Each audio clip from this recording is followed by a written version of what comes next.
Kojima and Decima. All coming first party.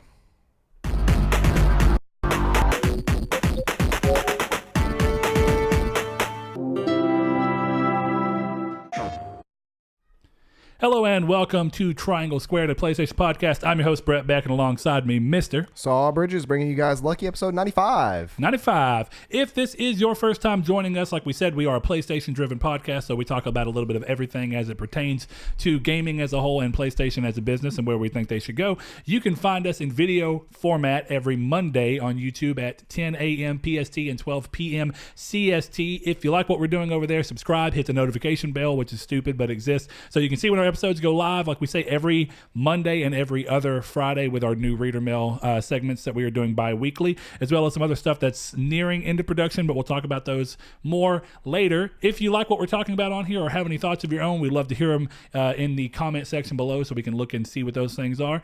If you want to listen to us instead of watching our ugly mugs, and you can do so on podcast services, be it iTunes, Google Play Music, Spotify. If you're on Android, Apple, doesn't matter, you can find us, or on PC if you want to find us on SoundCloud. That's where we are. It's what we use as a host. If you want to find us on social media, you can find us at Triangle Squared or at Triangle SQRD on Twitter, and you can also find us on Facebook in our Facebook group, which is Triangle Squared, a PlayStation podcast. You can ask to be joined into that, and we will gladly accept you. Saul does not have Facebook, so don't expect to see him on there. Nope. If you would like to join our day-to-day, moment-to-moment conversations, do so in the Discord channel that we have, which we have linked below. And if you want to support us on Patreon, you can get some cool stuff where you change, your name in Discord if you want to join into that as well. You can get some cool custom cases, along other things that we are slowly working in. Starting with this one, Reader Mail will go out first to our patrons, and then on a Monday, and then we'll come out Friday for everyone else. And let's see, lastly, if you listen to us on iTunes, consider giving us a review. Helps people find us, helps get our numbers up there, and of course it helps us know what you do and don't like about the show. We love hearing the feedback. We love seeing the feedback. I try and check it as often as I can, even though I don't have Apple stuff, so checking iTunes reviews is harder than you'd think. I have to go on my specific computer and be like, okay, where's iTunes at? Let me do all this. But with that said, I think it's time we go ahead and move into the show. Saul, I think we can both clearly say one thing we've been saying. So before one thing we've been playing. So before that, let's go ahead and talk about anything else we played this week. So what you been doing? Diablo 3 and Dark Souls 3. You played? Oh yeah, I forgot. Okay, so you got Diablo 3 on Switch, right? Well, it was half a joke. So instead of playing Destiny 2 and Divinity 2, I'm playing Dark Souls 3 and Diablo 3. But yeah, I did pick up. So you moved up. So next you have to just be playing some 4s. Yeah. I wonder what that would be. But I did pick up Diablo 3 on the Switch, so I've been playing a good amount of that. But I didn't play a whole lot of Destiny 2 this week. I started on Tuesday night, I think, at the weekly reset, and I grinded with Joe and the Forges for about an hour or two. But I think that was the last day I played Destiny 2. Since then, it was pretty much Diablo 3 and then, of course, Anthem. But we'll get onto that when you're done. What have you been playing? Yeah, I played Destiny 2 a little bit with Mr. Jason, and let's see, I don't think I played with anybody else. I think Joe, we technically were in a party with him for a small bit, so did that. I went on to, let's see, I don't know where I'm at in Iconoclast, because it feels like it's an ending that doesn't have a credit sequence, which is entirely possible.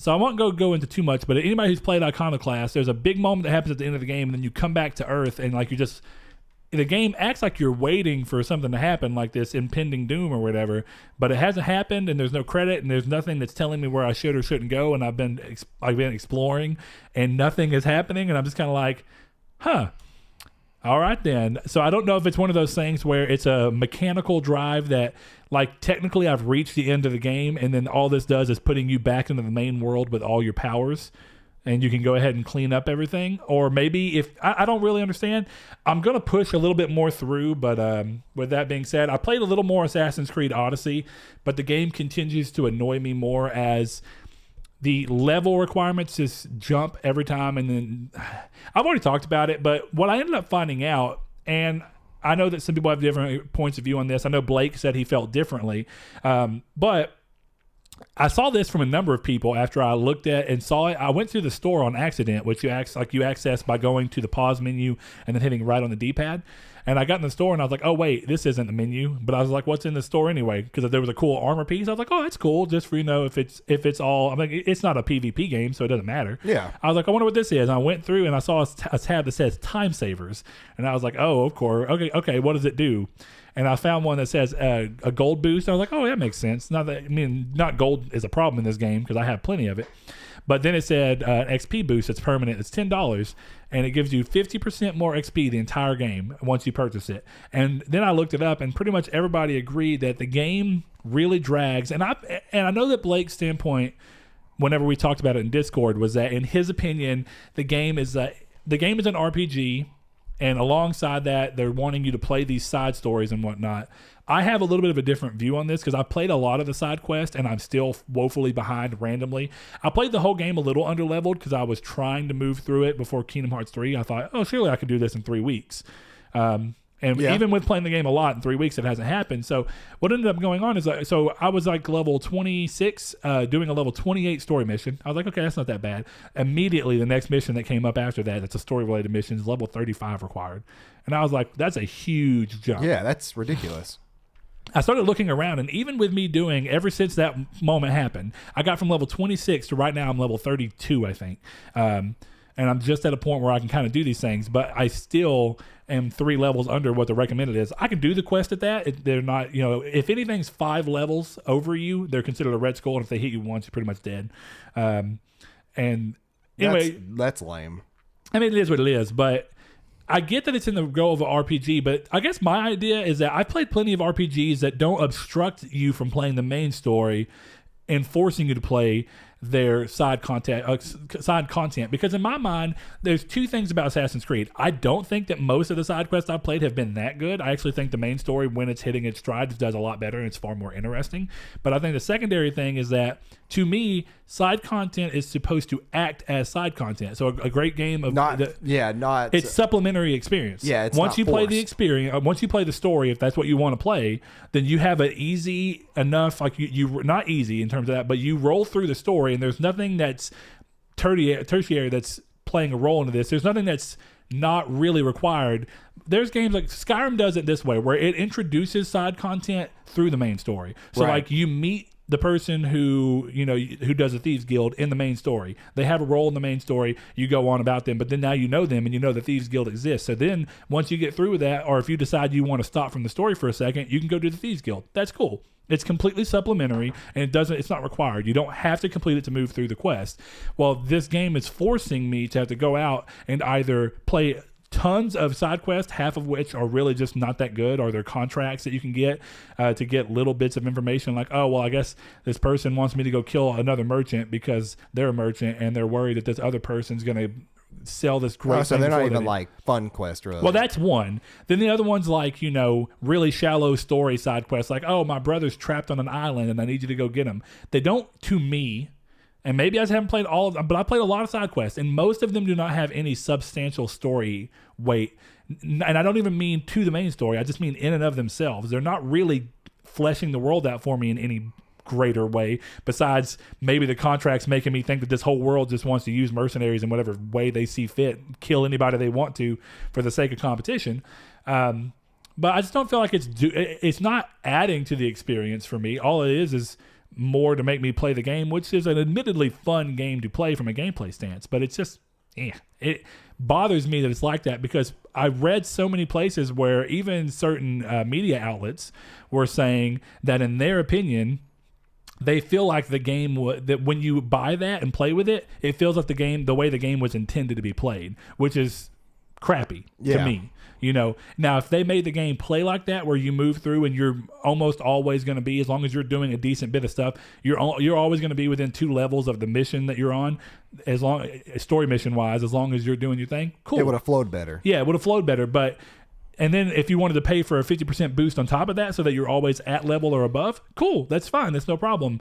But it obviously makes it feel like this game is just full of fluff for the sake of making you full of fluff and trying to drive you towards being like, well, maybe I will buy that $10 stupid thing. You know what I mean? Well, it sounds a lot like what Shadows of Mordor had to deal with. Worse, way worse, because Shadow of Mordor moved through its main story. The thing about Shadow of Mordor War that I think you're talking about, Shadow of War, is the I can't remember the exact name of it, but at the end, to get the true ending, you had to go through the Shadow Wars or whatever. So yeah, I think. Well, they ended up changing a lot of that. Mm-hmm. They ended up like taking a lot of the difficulty and stuff down in patch updates towards the end of the game. Yeah, and those were conquest battles, which exist in this game. And actually, it's funny that you say that, because one thing I like about, and this is technically a tangent off the point, but it's funny that you bring up that game, because the original Shadow of Mordor and then Shadow of War even borrow a lot of stuff from not only the Batman games, but also the Ubisoft game structure.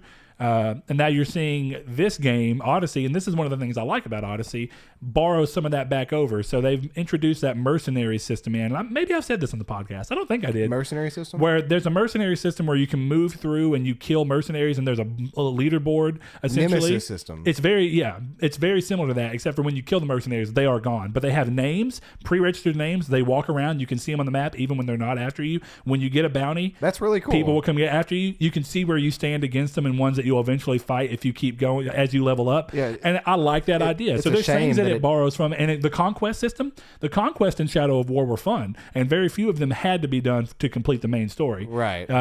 It was more like, well, we're going to let you do this one, show you what they are, and then if you want to do them past that, you can. And this game has got conquest battles in it where you show up in an area and you can weaken the leadership that it's under. So you'll get somewhere and it'll be under either Spartan leadership or Athenian leadership. And you can burn war supplies and stuff like that, kill the leader's soldiers. So if it's under Athenian thing, you can kill Athena soldiers. And you'll lower the city's essentially the power of the leadership over the city, and eventually you can kill the leader, or get it so low that you can spur a conquest battle, and you can either spur a conquest battle and defend the leader that you just screwed over, or you can go and try and take over with the opposing. So in that case, it'd be Spartan.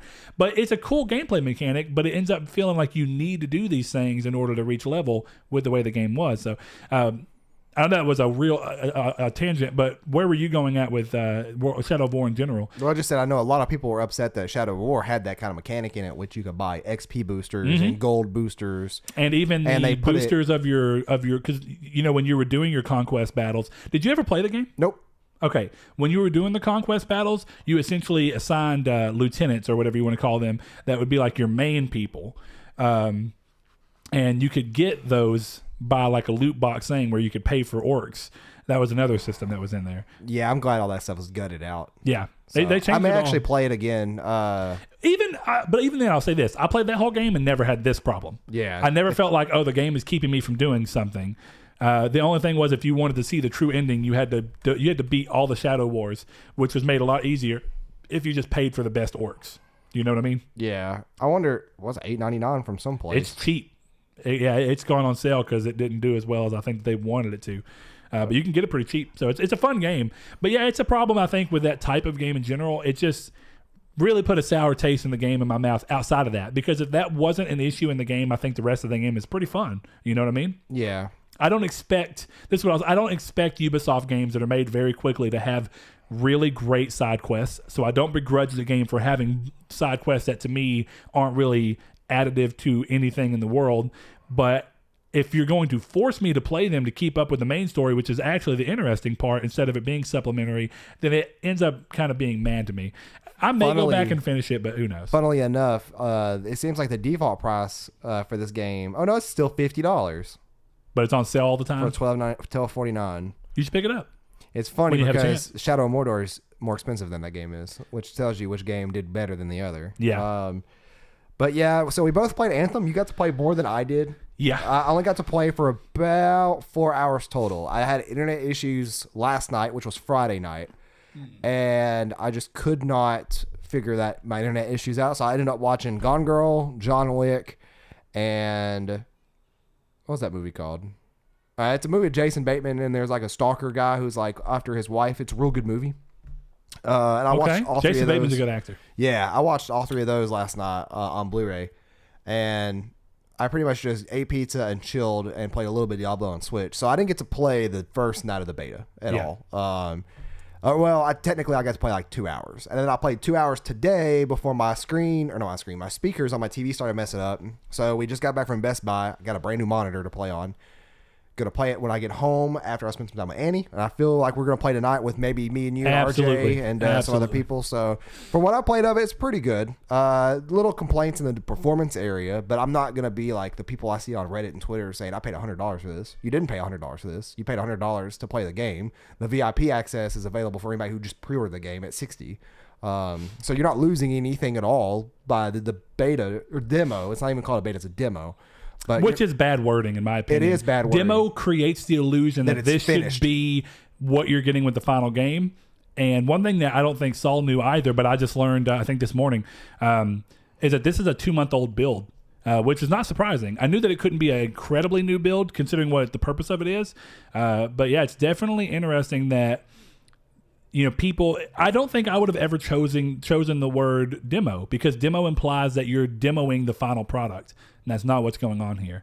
So, Yeah, I mean, I'm having a good time with it. Everything feels fluid when it's not feeling janky. And I feel like, I don't know if this may be fixed. What? That's just a funny statement. Everything feels fluid when it's not feeling janky. Yeah, when it's not feeling janky. But I do have a tip for people who are playing on 1080p screens. Go in and turn your pro enhancements off. I did just read it on Reddit, too, that does help fix out things. I did that just trying things out because it fixed my problems on DOS too. See, that's what's funny is that, so Saul, yeah, he asked me when we were talking about it, the little bit he played, he's like, did you have a lot of problems with performance out in the open world? I said, no, but I have been, I got an OLED TV finally, like a 3-year-long dream coming to fruition. So I've been playing on that since it started. We both got visual upgrades this weekend. I've always, even then, since I've had my PS4 Pro, I've always been on a 4K HDR monitor. So I think that, you know, for Saul, I get that the issue seems to be stemming from the fact that I think that it's trying to upscale what's currently there. He's playing on a 1080p screen. So where it's trying to pull, it seems like the issues are more on the 1080p side of the Pro sides. So if it's turning off Pro, that was exactly what they told me to do. I had to turn off Pro enhancements for because it didn't support 4K. I had to turn off Pro enhancements for Death Gambit to get it to run right. Yeah, and it's still messed up on me. But yeah, like that's a very common thing that I guess Pro enhancements, maybe the developer just doesn't code properly to worry about that, but I'm not too sure because Death Gambit and Divinity 2 run better with Pro enhancements off. Well, Death Gambit was the studio's first game. It was made with Game Maker. Which is actually something I'm moderately fluid in whenever I was messing with game making. So I find that interesting. I think it's a little more, it's more reasonable that they would have problems with Pro enhancement. But I think it's more odd that Divinity 2 being a studio that got a lot of acclaim with the first game having problems with it. But yeah, apparently it seems like the preferred way to have a PS4 Pro is to actually have a 4K TV that can utilize it well. So. Yeah, and if you are playing normal, like Pro enhancements on 1080p, it's 30 locked. But if you take that off, it becomes unlocked. So I'm going to assume that it's... I wonder how high it can go because they probably around 40 or 45. They made a big deal about saying the fact that it is not a 60 frames per second game in 1080p on Pro or the One X, either of them. Which is very similar to Destiny 2. You know, people were saying, well, why doesn't the Pro let me choose between 4K 30 and 1080p 60? It's like, because it doesn't matter. If this game had crossplay, I'd get it on PC. Like 100%, because it is 60 on PC. Sure, yeah, absolutely. I mean, unfortunately, I don't see that ever happening. I don't either. So, and by the time if it ever does, cross saves probably won't be a thing. Well, see, the one reason, and then I'll go into my experience playing it, but that is an interesting point because the one thing that I think a lot of people are kind of discounting from this game, or at least not taking into account, and I wonder, did you ever even stop and think about the fact that this game does not have any form of PvP at all? Not yet.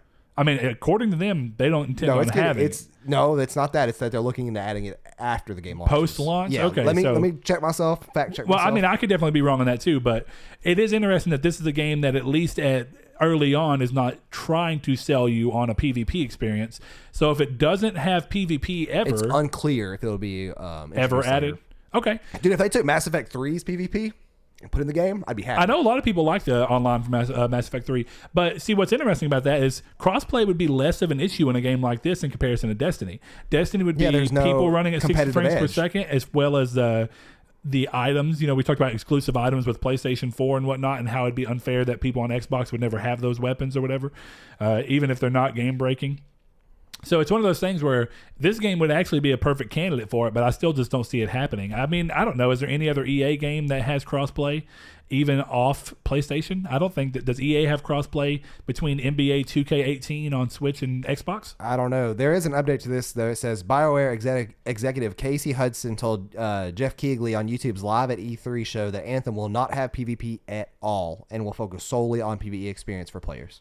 See, that's where I think it may even be better for them to do. Oh, because Mark Dara said no PvP at launch. So I guess they actually talked. This is kind of cool. It's like a clickable link. Yeah, they decided to actually make it. They decided to clarify. Yeah, I think that's smart. And they are doing a lot of, which is weird. They're doing a lot of fixes for this demo, which has me kind of scared. Well, they have to because the open demo is happening next weekend. Yeah. So if they don't have them lined out for the VIP, they're going to have the same problems into the open one. Right. And of course, the bigger thing is they just want people to be able to experience the game, and the biggest way to sell somebody in your game is just let them play it. I will say, and if you can't even play it, like some Xbox players are having issues with, then one flaw that I think they kind of misstepped on is I'm not gonna say names, but a couple of the people that work at BioWare went on Twitter just handing out codes in like mass droves. They had like 10 codes per screenshot, and they did that like 6 or 7 times. I saw. I don't think that's right for a VIP demo because I think that the invitational it implies system, that it's not VIP. Well, okay, not only that, but it's like, okay, so the people who pre-ordered a game got a key, and they can invite 3 friends. I think that system's fine, but when you have just going out and giving out anybody who doesn't have a game pre-ordered or whatever that could be, when you have server issues because of overpopulation, it's like, well, this shouldn't have happened because all these people should have played. Now that's only one problem against the rest of the problems that are happening. Yeah, but that was for the 3 hours yesterday. Biggest problem. It was delayed essentially. That's why I'm kind of hoping they. Well, it wasn't for me because Monday. I played it at lunch. It went live For a majority of people. Yes, I actually managed to get in after about 35 to 40 minutes after it went live, and then I haven't had a problem getting on since. Yeah, a majority of people had a very big, like 2 to 3 to 4 hour delay of not being able to sign in, and Xbox was one of the main. Xbox had it worse than everything. Yeah, because you would go to the home screen and it have the Anthem that has. It kind of fades in the lettering in the font of Anthem, and then there's no button suppress. Yeah, it would just be nothing. Yeah, it'd be promptless. So I do want to know though. I guess like if you guys are playing, I guess by Monday, unless it got extended, you've already played it. Let us know like what you thought, because I am always interested in hearing what people think about this. I am really enjoying myself despite the flaws because I'm hoping that they don't have it. One of my main concerns of the linearity of the game has been completely abolished now. The enemy designs are really, really cool. The game feels like a bullet sponge. That's really hard not to do with these type of games, but it feels fun while I'm playing. And not everything's bullet sponge. I came across a tanker, like a tank walker that reminded me kind of the Spider Walker from Destiny, but I don't know if you fought that enemy. Yeah, you did, because it's the second story mission you could do. The one that walks around, that thing had probably tens of thousands of HP. And like we probably sat at that with 3 people for probably, I'd say 15, 20 minutes. Yeah, dude, I was doing 14 damage to each leg, and that was a crit damage. Everything else was doing 0. Yeah, that wasn't happening to me, so I don't know. I don't know if that's a glitch. I don't know if it was. Could be. I don't know if it's because they put that thing in there and it wasn't supposed to be in there. I'm assuming it is because you fought it. But I mean, I don't remember exactly what you're talking about. It's when you are. Is it a robot or is it a normal being? That's a robot. It's a tank. It has like a big old Gauss turret on the top of it, and it shoots out a red laser that then shoots a thing very similar to the spider tanks in Destiny.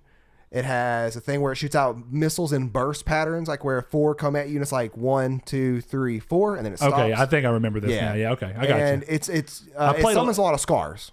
Yeah, when you're fighting it. Okay, I do know what you're talking about. I died like 3 times during that, but yeah, that one took a good while, like for what the boss was. But it was still fun to play it. It felt very natural, even though it was a bullet sponge. Because it's impossible to avoid bullet sponges in games like this. Yeah, 100%. So I'm going to go, before we talk about the rest of the issues that I experienced, and probably you to an extent as well. But before we talk about that, I guess I'm going to say just my general thoughts about the game and explain it to a couple people who maybe are still on the fence about it and don't know if they want to waste their time next weekend when the demo goes open for pretty much everybody. I think, the number one thing I'll notice is that the game is markedly better looking than any other game of this style that I think is currently out. Outside of maybe The Division. I think The Division does a lot in the same area of trying to be way more detailed. And I'm not saying that has to be it's just something to note. I mean, you're talking about for marketing. I just mean in general. I mean, I think that when you look at, I said like maybe it doesn't matter to most people, but when I talked about how Destiny 2 had like straight lines where you could see where the water ended and the ground started, instead of it going like where you see the ground go into the water. Instead, it was like the water doesn't affect the terrain around it. The water's just there, and when you step in it, it doesn't really do anything. Like, Bungie's you never don't been get wet. The greatest with graphics. Well, I say that, but like, well, that's not even. I guess it's not graphics as much as it's immersive detail. I mean, those are things like I know a ton of people who got caught over the idea of Uncharted, the very first one, being like, dude, when you go into a waterfall, you get wet, and if you step into a pond, you get wet, but not your whole body, just up to where you stood. That was crazy at the time. People like those kind of details, and considering that we started getting them with the beginning of the PS3, it's not crazy that people would want brand new games that cost $60 to come out to have at least a smidgen of detail. Right. Obviously, it's not been a huge stain on Destiny 2 because the game's gone on to do fine, or Destiny 1 even, to be said. But it's just to be noted that I think this game has a lot of small detail that I really appreciate. The game is very lush and pretty. I think it has far more full environments, not necessarily with enemies, but I think full from a sense of where it does look like a place that has been lived in. Destiny obviously has different worlds, and they kind of play off of that, and they can utilize that. But the game's very lush, very pretty. It ran smooth for me on PlayStation 4 at 4K, however they do 4K in this game, and with HDR on. I've enjoyed that much. I think I don't like the idea of the fort that much because it's first person and it feels very forced and slow. And you kind of walk too slowly, in my opinion, in the fort. Yeah, you do move a little too sluggish. I had that same, maybe this is just me. I had the same complaint in Red Dead Redemption 2 when you're walking around the camps. You just feel like you have My big thing is the camps, remember I didn't play until that chapter 3. Yeah. Camps are much smaller than this area is. This is This multi-level. is way bigger. It's way worse. It's far more noticeable. Yeah, this is a much bigger area. Yeah. And I know there's a lot of games that typically do that, or even the more frustrating brother of itself, in which when you are playing any form of third-person game and you all of a sudden you have a phone call and you have to sit there and take the phone call as you walk around real slow. Batman was the worst game series about that, and it forces you to walk slowly out of random. It's like, why can't? Yeah, it's weird. I've seen plenty of games do that. But moving on to the next things, I think I had a couple of performance issues in the thing. Not bad. It just felt a little sluggish in the fort, which is weird because there's nobody else around, and it's like and it looks really good, but it's almost like they're trying too hard to make it look and feel good, so it just ends up feeling sluggish. Hopefully that's fixed and it doesn't feel so bad and you can move a little quicker. But outside of that, I think the meat of the game that people are going to care about is once you move into the actual open world. For me, I had no problems. I mean, the game ran great. And what I loved about that is that I've said this to pretty much everybody. My first remark of the game, and I was really worried about it prior, is like, how is flying going to work? How's it going to feel? How's it going to tie into all the gameplay? Does it feel fluid with everything? The first thing I noticed is as soon as you spawn into the very first mission that you're doing into the game, or if you decide to do free play first, you'll summon on this platform, and the first thing you're going to do is jump off of it and either fall to the ground or fly. The game, at least as far as the demo goes, does not do a good job at explaining anything of how you're supposed to do anything to you. But as soon as I clicked the analog stick and realized that's how I flew, I was like, "Oh, this feels good." Yeah, and jump hovering with L3, and you could do or R3. L3 is how you start flying. If you want to hover, you have to click R3. If you just jump and hit R3, or L3, you hover. No, you're right, R3. Yeah, I don't know why. Yeah, but I think what Saul's getting to is that if everything feels, I don't need to say weirdly because it's really not. I was just surprisingly intuitive, is what I will say. I didn't expect to immediately hop into the game and feel so at grasp where as soon as I started moving, I was like, okay, this feels good. I understand where it's going. And that's pretty much the story across the board. As soon as I started shooting, it was weird for slightly getting used to for just a couple seconds. And now I'm as soon as that was done, I was like, oh, I've got this. I'm good at shooting everything. I understand the limitations of the game. As soon as I started flying and just moved the analog stick a couple times, I was like, okay, I feel this exactly. I understand the limitations.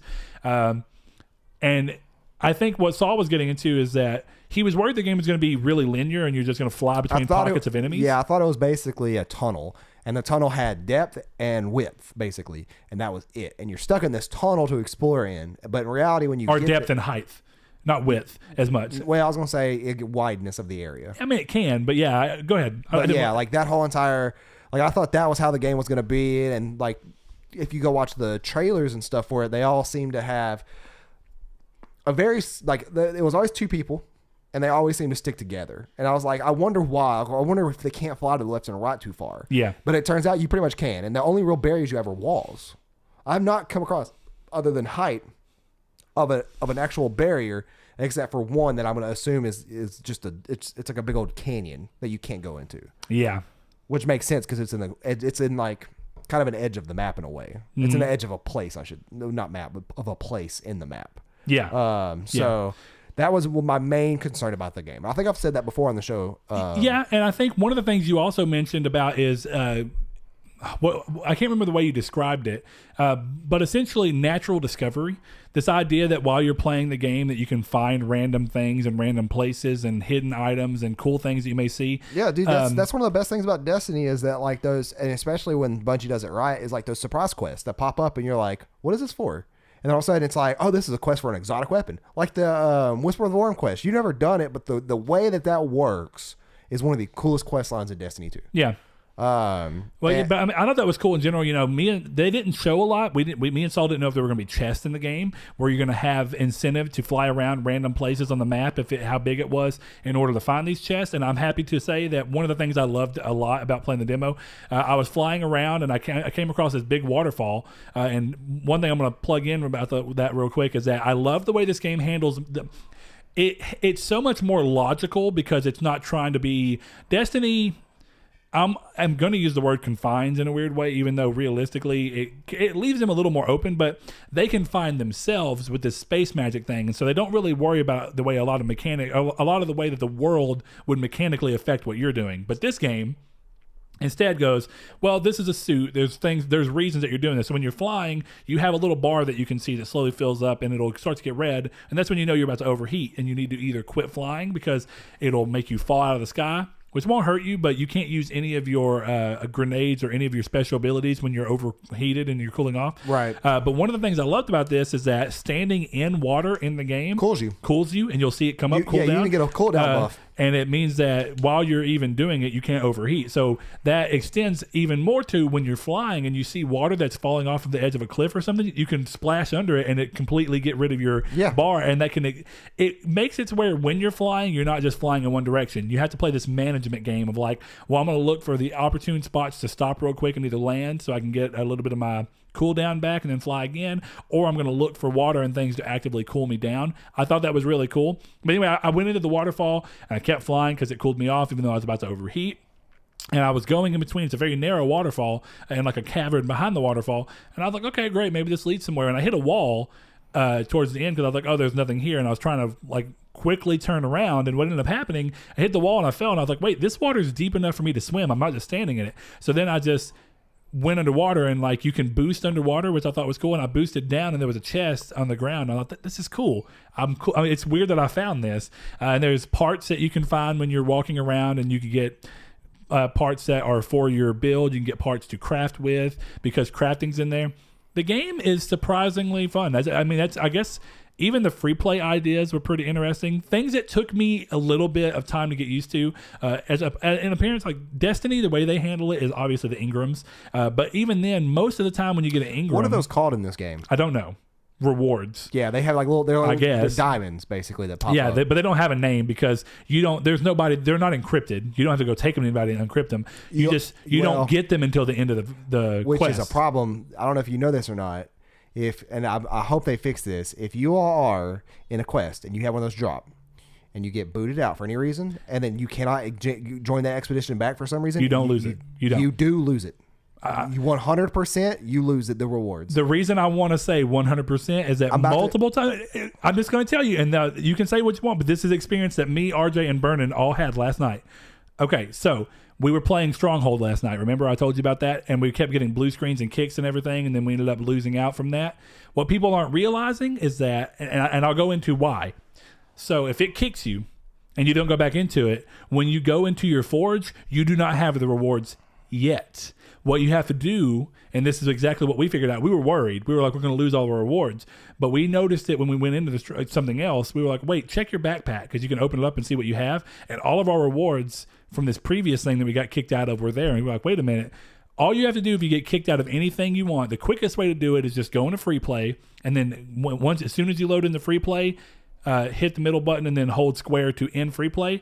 Once, all that matters is you have to go to a reward screen, and anything in your backpack that you've had, which can accumulate from all these things you got disconnected from, will come to you.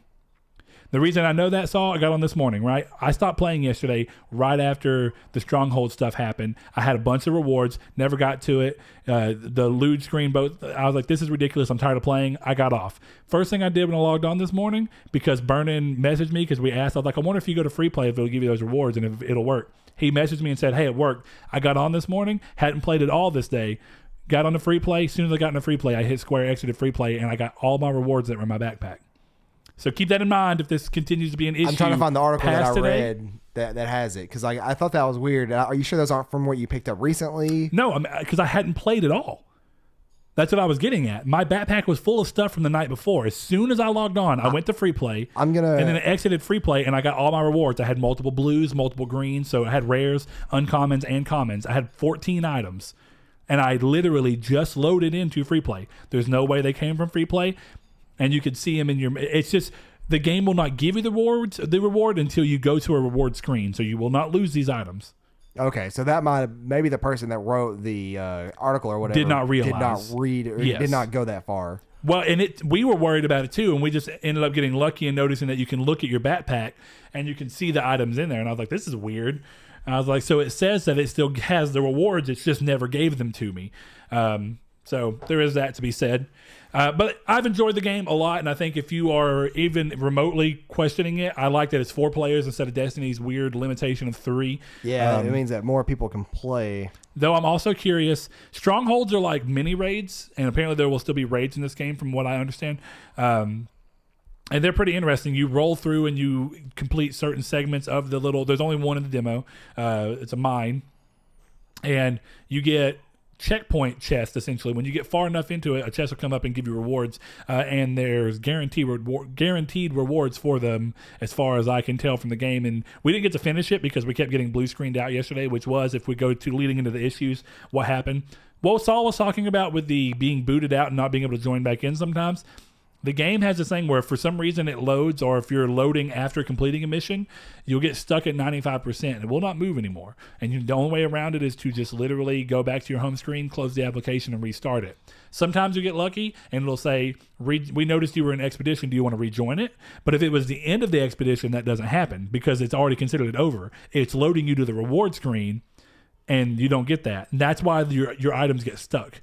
Because you never go to a reward screen. So your items are stuck in your backpack until you go to something else. So you can only open your backpack up in a reward screen. Well, you can only open your backpack up in a mission.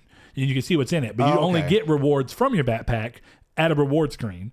So that's what people are not realizing, is that if they go through and finish another mission and then it goes to a reward screen, they'll not only get the rewards from that mission, they'll get any rewards that they didn't get previously. Yeah, I'm going to assume that the person who wrote the article is wrong, because the Reddit's post that I saw linked it I can't find it, so I'm gonna assume they deleted it. Must be.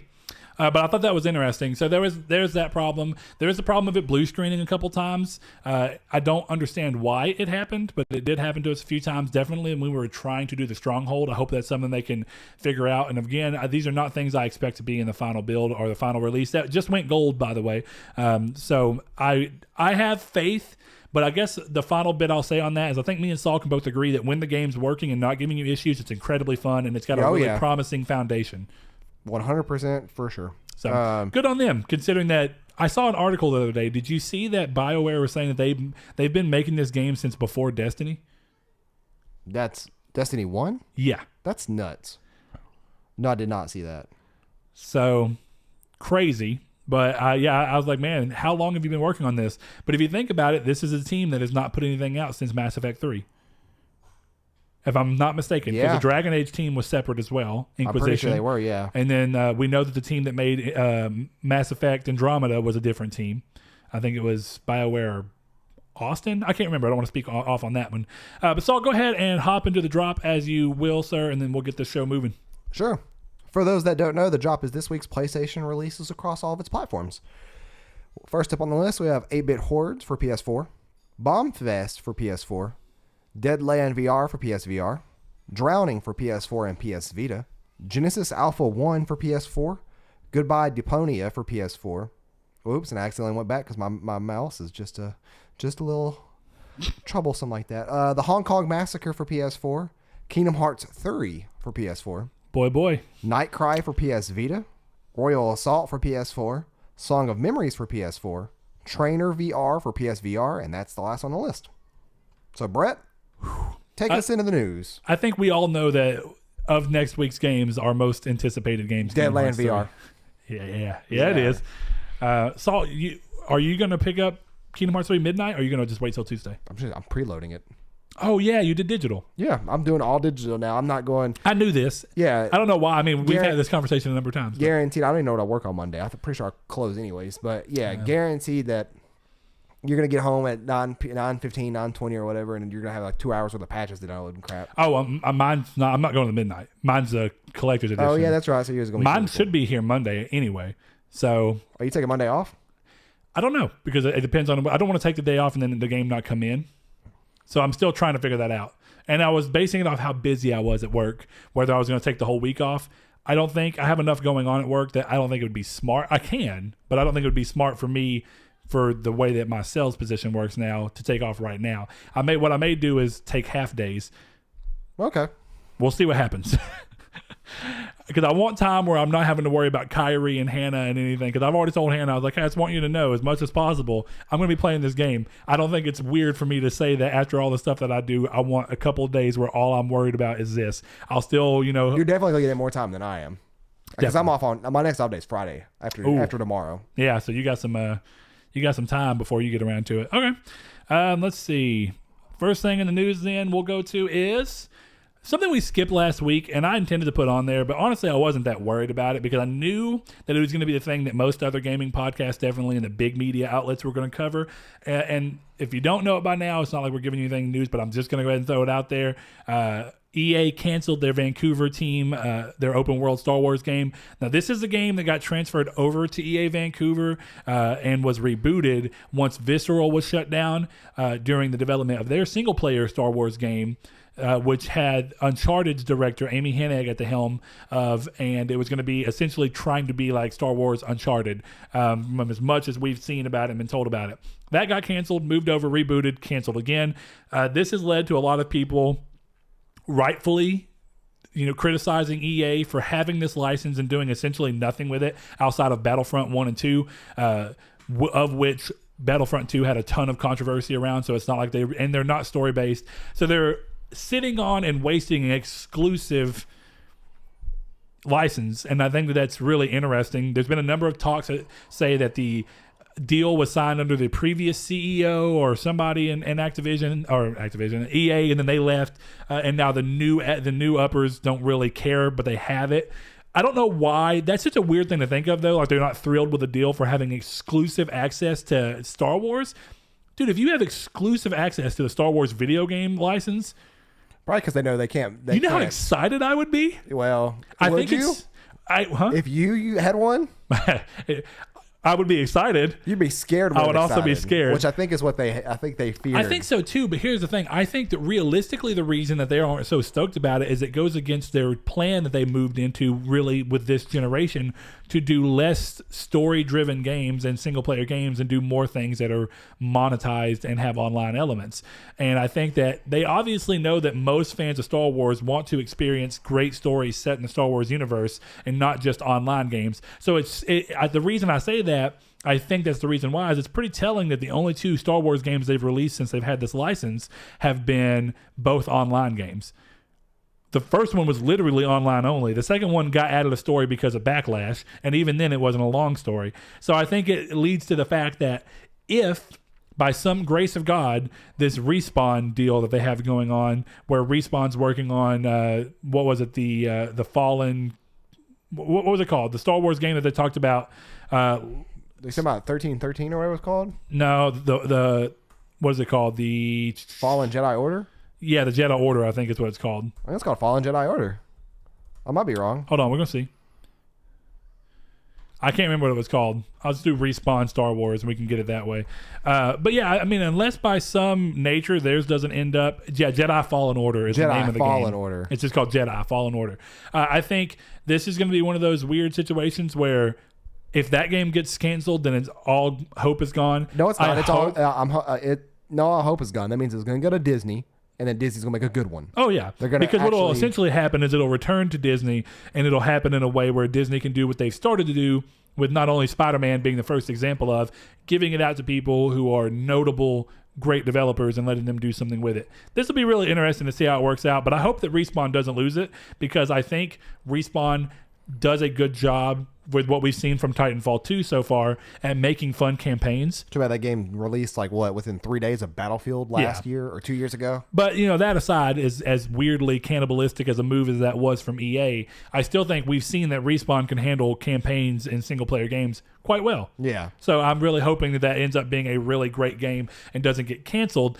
But the reason I'm a little more worried about it is that we still not seen anything of the game. Despite the fact that the game has a name, it doesn't matter. We've not seen the game in action at all. Right. We haven't even seen I would assume something at E3 this year. Well, yeah, that's what they made it sound like. So if we don't see the E3 this year, then I think we may go ahead and start thinking that the worst may be coming from it. But that is one thing we did not cover, and I'll move into the rest finally. So this one's pretty interesting.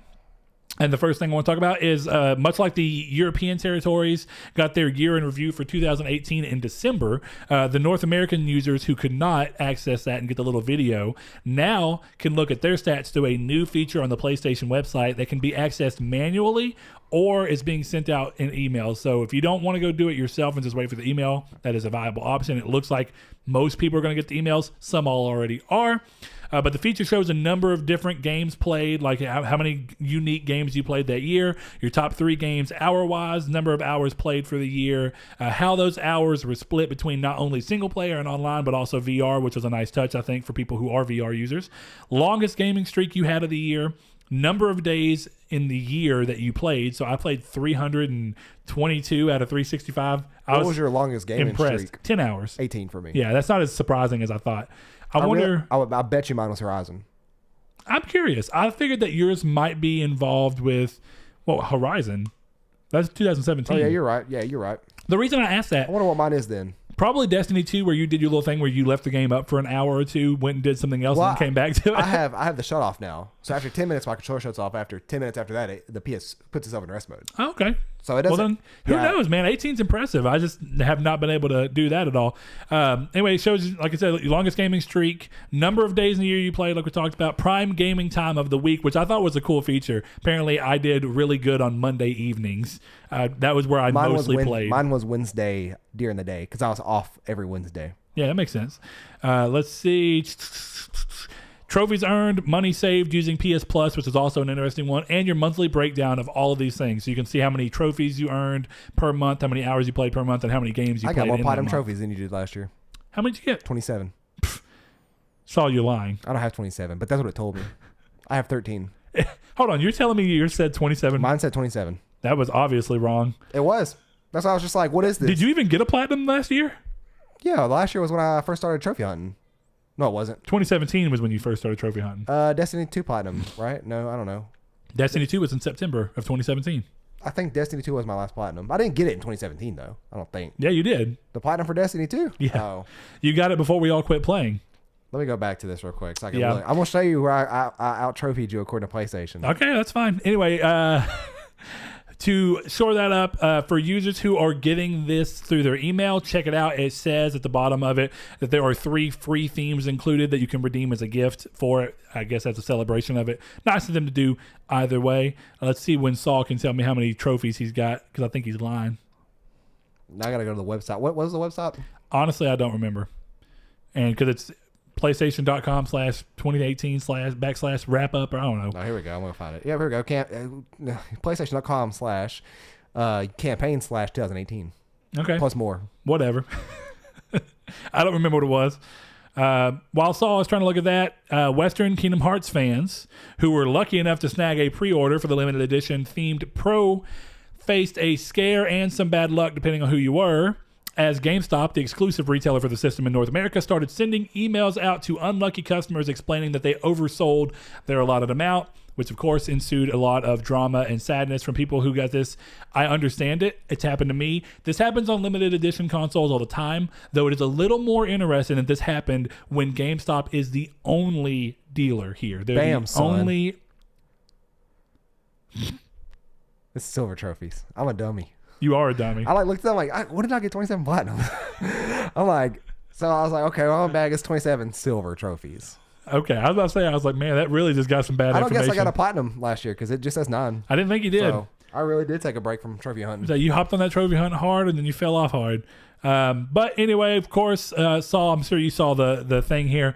My personal experience with this type of thing is the Majora's Mask new 3DS that they were doing whenever they were doing Majora's Mask 3D.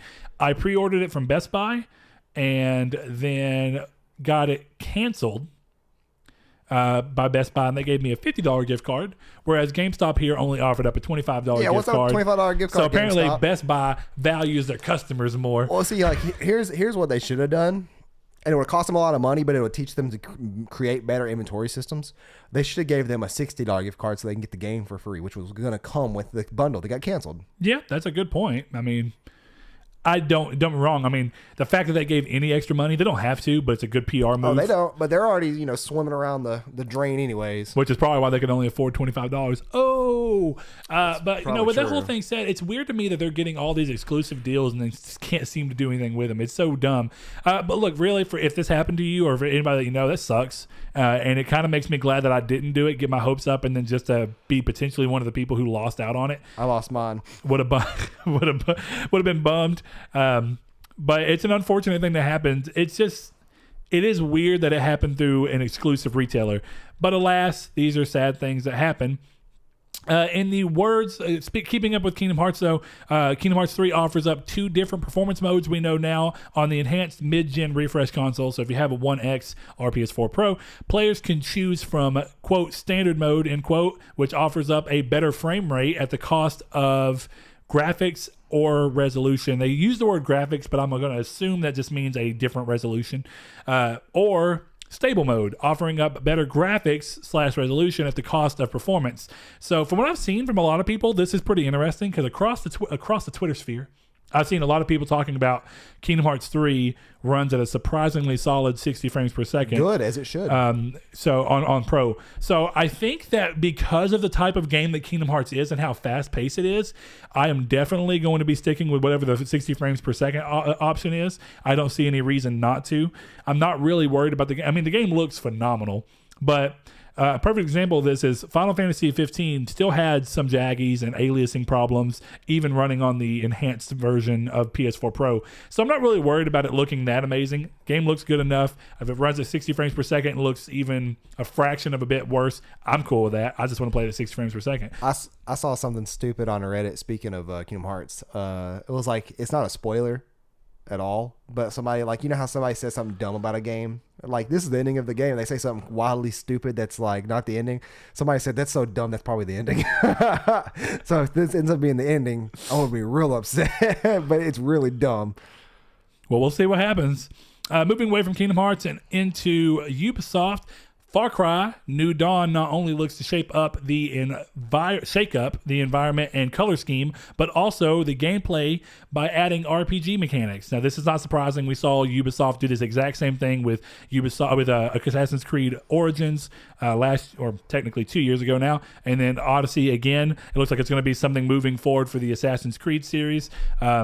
This is interesting because it seems like it's saying that they're wanting to do this to a lot of their franchises, which is a little more weird. But anyway, weapons will now have rarities to them, meaning that enemies will have a loot system. Hate that. I don't hate it. It's not necessary for a Far Cry game. But I don't know that that's where I was going to get at. I don't know if it's necessary for Far Cry. It's absolutely but I'm not going to judge it right now because my thing is 5 already moved away from enough of the things that I felt like were very Far Cry driven. So 5 was already, to me, a worse game than 4 and 3, in my opinion. So honestly, moving away from what 5 was doing instead of going in the same direction as 5, I'm probably realistically more okay with this, definitely because of the fact they're putting it in this post-apocalyptic landscape. it's almost more ripe for RPG than if they would have added all these RPG elements into 5 instead. You know what I mean? Right. But So- it's still just... It is weird. So that means there will be a loot system, just much like in the Assassin's Creed game where you have to walk up to the enemies and loot them, and you can get random items from that. Alongside the fact that enemies now have health bars. Now, what's interesting about this, if we mirror that with what happens in the Assassin's Creed game, enemies got health bars, but those health bars also show their level. So does that mean the enemies will have a level? Because if enemies have a level, that would stand to the fact that there would be a standardized level system in the game for your character. I don't think I'm going to get it. I don't know. I do not want a health bar above an enemy in a Far Cry game matched with a level. I don't know. Because how different is it at that point from just playing a game like Destiny, which already shows you all these things? Is Far Cry that fluid, though? Well, I don't. Maybe it is this time around. It's going to be using the same engine Seems with unlikely. little modifications. Seems unlikely. Yeah, the Dunya engine. What'd you call it? Dunya. Oh, they said the Doogie engine. I'm like, that's not a real name. So anyway, I just think this whole thing is odd. I'm not going to say I hate it. If I'm going to say anything, it does at least make me more interested in the game than I originally was, because of the fact that I really want to see how these things play out, but I don't immediately think of them as being better for the series. But like I said, I stand a little differently because I feel like 5 already took away some of the steps of the things I loved about the series in an effort to make it and obviously it worked because 5 sold gangbusters. It's weird to me that with 5 selling as well as it did, that they're tampering with the formula this much. You know what I mean? So what's 6 going to look like, I wonder? And I think it is fair to say that maybe this isn't what they're wanting to do with Far Cry as a whole, but maybe it just makes sense within the confines of this game. You know what I mean? Yeah. So it's something like akin to Blood Dragon or even the Moon Primal DLC and all for this 5. and stuff. Yeah. It's like these are all things that are not main. This is not considered a mainline entry, and maybe because of the fact that you're going to have a bunch of other games that are fitting this style. They're like, well, why not go ahead and slap in RPG mechanics? We understand how they work within our developers, so why not do it? Either way, it's interesting. So if that changes anything about New Dawn for you, there you go. This is a funny tie-in. I didn't have it in the news, but Rage 2 took some jabs, as Blake posted. They tweeted a picture of Rage 2 set that was mimicking the Far Cry New Dawn thing, where you see New Dawn and Pink, and you see the two twins. It's like, you know what got me was I like stared at it for like 20 seconds. I'm like, there's no difference. Like, and I didn't even realize what it was. I was staring at it. And the fact is that Rage 2 we knew about before Far Cry New Dawn. Yeah. And we knew that Rage 2 had pink as a color scheme. So it is really interesting. I think they were just taking a couple of jabs about how that is. It said pink is the new Rage, which is a good thing. And then, of course, on top of that, the fact that what got me the most is that it says Rage 2. And then Bethesda. I see it. No, I'm telling them. Go ahead. So they can get context of what I'm laughing at. Bethesda said, working hard at this new artwork for Rage 2 needs more pink, and it's just a picture of pink. Like a color, not like the center. It's just an entire block of pink. But I think what got me the most about the tweet is, if you want to go see it, it's really funny. It's on the Rage 2 Twitter. It says... is it a fidget spinner in the shape of the little javelin thing that you can, or whatever? It's not javelin, but yeah, it looks like a fidget spinner. Anyway, it says Rage 2 Newer Dawn, and then like the ER is just like scribbled in. Yeah, it looks hilarious. I just thought it was funny. To me, I think that it goes to show that this is just them poking good fun at each other. Of course, I'm curious to see if Far Cry if their Twitter's going to do anything.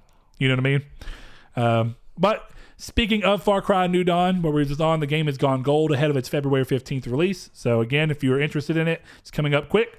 Next up, Capcom announced retro skins for Leon and Claire in the new Resident Evil 2 remake that lets you play the characters in their classic Resident Evil 2 costumes from the PS1. Low poly blockiness and texture map fingers and all. I loved it. You can see Leon's hand, and they're not individual. They're just one thing with like a diamond. It's great. It looks hilarious. I never use stuff like that in games where they have them.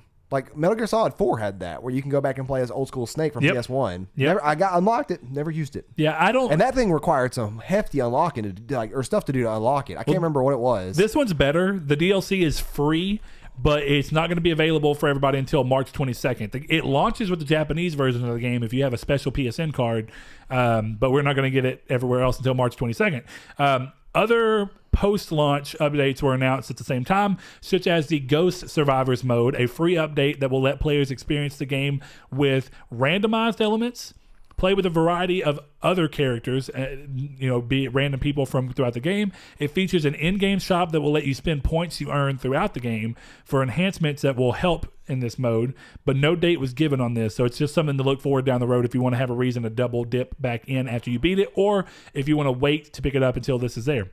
On the topic of Resident Evil, reports of Netflix developing an original series for the franchise in partnership with Constantine Films, who were involved with the movies, have been happening, and I don't necessarily know how I feel about that. I don't love or hate the movies. They are what they are. I know a lot of people crap on Mia Jovovich. Look, she makes a ton of makes a ton of money making these movies that people tend to enjoy. I know a lot of people who like the Resident Evil movie series. She's getting crap for the Monster Hunter movie series. She's probably not going to be involved in the show, but if she is, good for her. Doesn't matter to me. I don't know that I care. Now, what I would be more interested in is to see the fact that it's in partnership with this film studio is what makes it a little more interesting to me. It's probably going to be live action. If this was them doing the same thing that we saw them do with Castlevania, where they're going into an entirely animated. If it was animated, I'm all for it. Me I too. do not want to see live action Netflix series created for Resident Evil. That would be worse than the movies. Yeah, I mean, I'm right alongside you there. So who knows that? I mean, technically, I don't think Netflix has talked about it. This is just a report that I can't remember the name of the website. I didn't mark it down. I should have. But regardless, if that comes to fruition, maybe you're excited. I don't think we are, but that is what it is. Sony's currently unnamed / officially unannounced studio that everybody knows about in San Diego just announced that they have hired on James Martinchek as their lead animator, with him just coming off of Red Dead 2. So this was announced by the senior game designer for the new studio, Quentin Cobb. He is originally of Naughty Dog. When asked by fans when we might get an official announcement of the studio and or what it is that they are working on, Quentin replied saying that he is entirely unsure, he doesn't know, and he can't really speak about the studio outside of that. So not surprising, but it's weird in comparison to the new Xbox studio, The Initiative, that's scooping up a bunch of talent. One of the people they just hired was the lead level designer, I'm fairly positive, for God of War. So they did actually. I did hear about that. So it's interesting, though, that this is still a studio that we don't know any idea of what they're working on or how far along they are, but we already have a name. Yet this studio is over here. We don't know the name. We don't know exactly who works at it, but we know a lot of them, and it's pretty talented people. And it's also interesting that these things happen at the same time. You know what I mean? Now, this is the studio that a lot of people predicted was going to be carrying on the Uncharted torch, but we don't know. Right. So maybe I'm sure we're going to see some good from them. Yeah, I agree, but I'm just more curious as to why we don't know anything about it yet. Two more things on the news, though. MPD numbers for last month, be it December of 2018, are out, and it looks like PS4's year-long streak was finally toppled over by the Switch, in no small part due to the ridiculous popularity of Smash Bros., as well as strategic sales and the fact that Switch is not as nearly as old as PlayStation 4 is or Xbox is at this particular thing. So you know what? Hey, congratulations to the Switch. I'm glad it's doing well for Nintendo. I don't think it's necessarily. I don't know that I agree that it should be doing this well, but it is, and it doesn't matter what I think. Consumers are obviously enjoying it, and it's putting Nintendo back in a good position. That's good information. So other interesting bits that were in this showed that overall hardware spending was at a highest that it's been in a decade. Thought that was pretty interesting. With the PS4 and Xbox One achieving year-over-year gains at this point in the year, despite their age. This is probably due to the fact that the Xbox One X is around still a little bit longer. There's more reasons to buy the One X, and the PS4 Pro has gotten more reasons throughout 2018 to buy one as well. So it seems like those mid-gen refreshes were a good push towards getting those numbers keeping those numbers up, and having them be literally year over year from last year. That's pretty impressive. I think arguably 2017 had just as much going on for it with the Pro as 2018 did. So it's even more interesting to see the numbers that much higher. Last thing on the list, though, PlayStation Now, Sony's game streaming service for PS3 and PS4 games that you can access on PS4 or PC, is expanding to more European countries this year, with beta tests for these areas coming in February. I included this because, to me, this is interesting in the fact that, like we had a couple of weeks, I guess it's probably been a couple months back now, we had an episode talking about the fact that when you look at the numbers, PlayStation Now is actually in a better position and doing better market-wise than numbers that we're seeing from Games Pass, despite the general buzz of Games Pass, at least that you can see across media outlets and social media, is that people love Xbox Games Pass. Now, of course, that's on a console that sold, a little more than half of what the PlayStation 4 is sold, as well as PC, though it's not nearly as much of a value on PC. It's still interesting to see, though, that for a lot of reasons, there's been a lot of down talk about PlayStation Now, but the fact that they're expanding it and that it's doing so well in the numbers just shows that this is a perfect example of people sharing their negative experiences so much quicker than they share their positives, or the fact that they like something. Yeah. And it's also interesting to me that it shows that there's no sign of Sony planning to slow down on game streaming. They want to make sure that when Microsoft has all this stuff going on, they also have the ability right now to bring in income that's not necessarily tied to their console. Makes sense. So. It really does. And that's still part of like what people are also speculating in terms of game streaming. What people think that like Nintendo down the road will actually end up being. They'll being a service on a Microsoft or Sony console. Which is also weird because we're seeing Nintendo dabble with this to an extent now. Not even necessarily Nintendo as much as publishers, because, Resident Evil 7, you can stream Resident Evil 7 onto the Switch, but that's the only way you can play the game. Yeah. And they're doing that with other things where you stream parts of it. I thought that was an interesting idea, and it goes to show that all manufacturers are messing with the idea of streaming to some extent. But the other side of this that I guess is actually a good thing is that this goes to show that Sony making that Gaikai acquisition forever back before the PlayStation 12 or something like that, 2011 maybe. Yeah. Now, we saw that utilized in the PS4 early days. That tech is part of what makes share play possible and what makes, what do you call it, on the Vita when you stream to the Vita? Crossplay, no, airplane mode. I don't know why I can't think of what it's actually called right now. I hate you because now it's like, hold on, I just got to think of, no, don't you dare Google this. I got to think of a sentence of what I'm going to use it in. I love my Vita because of the, dang, that didn't work. No, I said don't use Google for this. This is something we got to figure out. I know people are shouting at their screen right now. Oh, I know it, but I'm just waiting to see. Man, this is great audio podcast right here. Man, I'm really trying to think. I'm really, really mad right now that I cannot, for some reason, think of what this is. And it's like screen share, but it's not screen remote play. God. Remote play. You can tell we're fans of PlayStation and the Vita. Anyway, I think we already saw the tech used in those situations. So it's not like the acquisition was completely pointless, though those aren't necessarily the biggest selling points for the console. But it just goes to show that tech is at least being still used and not something that they bought, set up, put all this time into that they're just going to come back on. So that's good. I like that for them. And I think it's even more interesting to see them still trying to pioneer it, because this leads me to believe that if Microsoft comes out with their streaming service that they were talking about doing for phones, if Sony wanted to, not that I think that they should or that they even think they should, but if Sony wanted to, at any given moment, they could potentially pivot into phone streaming if they wanted to. I'd be fine with that, honestly. It just depends on how and when.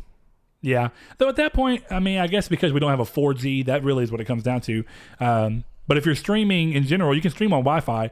No, we have that good old 5GE. That would bum me out that's why we don't have... it would bum me out that I couldn't stream PS4 games on the Vita at that point, which you can with remote play. But if you're going to work on it with streaming side of things, why not just let me activate Now on Vita like you used to be able to, but they took that away.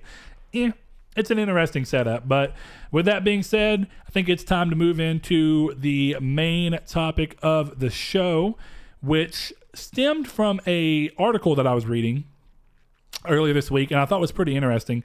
So the article was actually a big, back and forth that they had with Kojima in general. Kojima's been going around and showing studios that he appreciates their work. He's been showing, of course, obviously Guerrilla first and foremost, Death Stranding, because of the fact that he's using their Decima Engine. And not only is he using it, he's actively co-developing it. So that's part of why I want to get into this conversation. But he's going around, he's showing it to Remedy, the people who are working on Control and made Quantum Break and Max Payne originally. I wish he would show it to us. Not going to happen, but how dope would it be to have Kojima in studio? Never going to happen.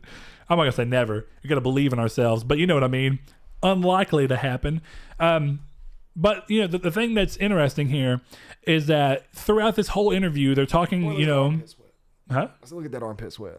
I was wearing a jacket, so everything just stayed in one spot. But so the article goes into talking about Guerrilla and their experience with Decima, how they've gotten bigger over time, and you know how they're going to expand, like they're working on doing right now, and all these things going on. And then it got to the point of what Decima was and why they were stubbornly trying to make their own engine instead of using someone else's engine. And it goes all the way into it, and then it starts talking about working with Kojima. And what I thought was interesting about it, and I have the little part pulled up here, and we'll kind of read from it. But, you know, they talked about the fact that, like, when Kojima announced the partnership with Sony, and initially, me and Saul went back and looked at the video to make sure that the wording that we thought was correct was correct. Originally, you know, it was announced as a PlayStation 4 console exclusive, meaning that it still would have the possibility of coming to PC if needed to make up funds in case it doesn't do well for some crazy reason, or just so Kojima has control to an extent over letting the thing come out on PC as well to get his work more out there. Now, that verbiage and that wording, even directly from PlayStation YouTube's video, you can go find it right now. If you go find the video where Andrew House spoke with Kojima, it says underneath that he'll be partnering with Sony to deliver a PlayStation 4 console exclusive. Now, the side of that that's interesting is that all of that was before he went on his little tour to find what engine he wanted to use, because he didn't have access to his Fox engine anymore. And then he went to Guerrilla, and they gave him the code for Decima, which I did not know this at the time, but I remember that I never saw it named prior to that, and then randomly I had a name. Apparently they named it in like honor of giving it to him, and they named it after an island in Japan called Decima, and I thought that was kind of cool. It's like it was named to commemorate the fact that they were sharing it with somebody they respected as much as Kojima, and that's cool. Yeah. So anyway, with all that going on, you know, they let him use the code. He ended up liking it, deciding that's what he wanted to make his game on. But that leads us to where we are now and what they were talking about. So one of the quotes from this article that I thought was really interesting, and it comes from Vanderloo, which I think is the one of the head people I can't remember exactly what he does. I think he's the technical engineer, head technical engineer for Guerrilla.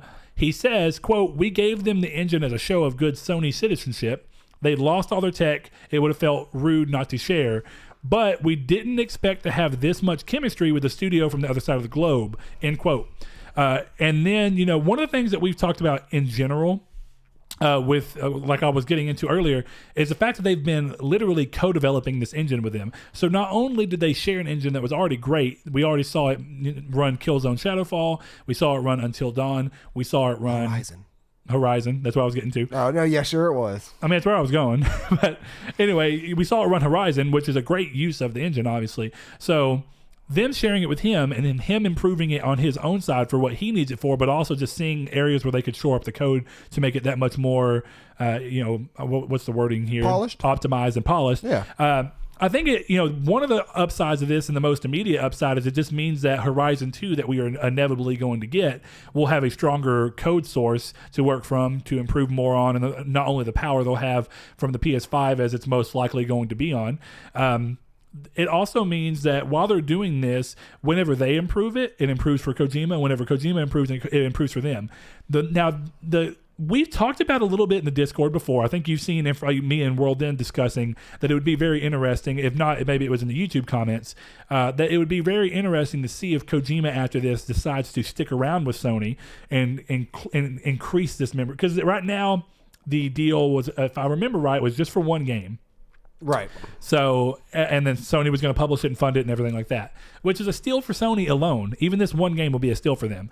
But, you know, he had a good relationship working with Sony. That's part of why he decided to go with them. Sony saw an opportunity, gave him free creative control and money backing, all that. Great, good option. The sign of showmanship from Guerrilla and giving him the engine is awesome. I think that he's had a good time here. He's had a great experience, and he didn't have Konami doing whatever they were doing during all this stuff, which we don't quite know. We don't know every bit of it, but we can assume that there was more tinkering than Sony's doing. Right?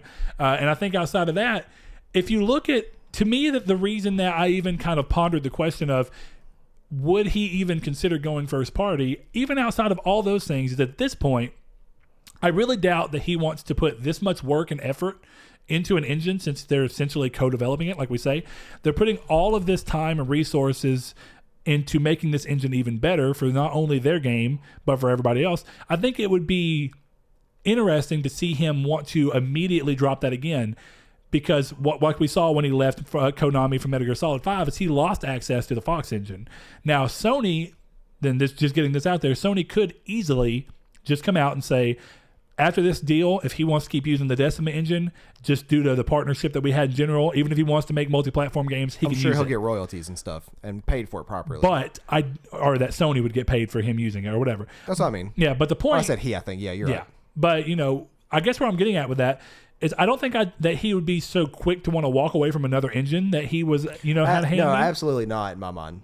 Because he's been working on it for so long now, and I think that he's made the remarks that this feels like his baby. Like, this is something that he's been working on passionately for this long. I feel like after the whole split ties with Konami thing, I think that this is his first passion project, and I think that it means quite a lot to him. So I would very highly doubt him wanting to move away unless it was for legal reasons again. Yeah. Which is, of course, the whole thing with Konami.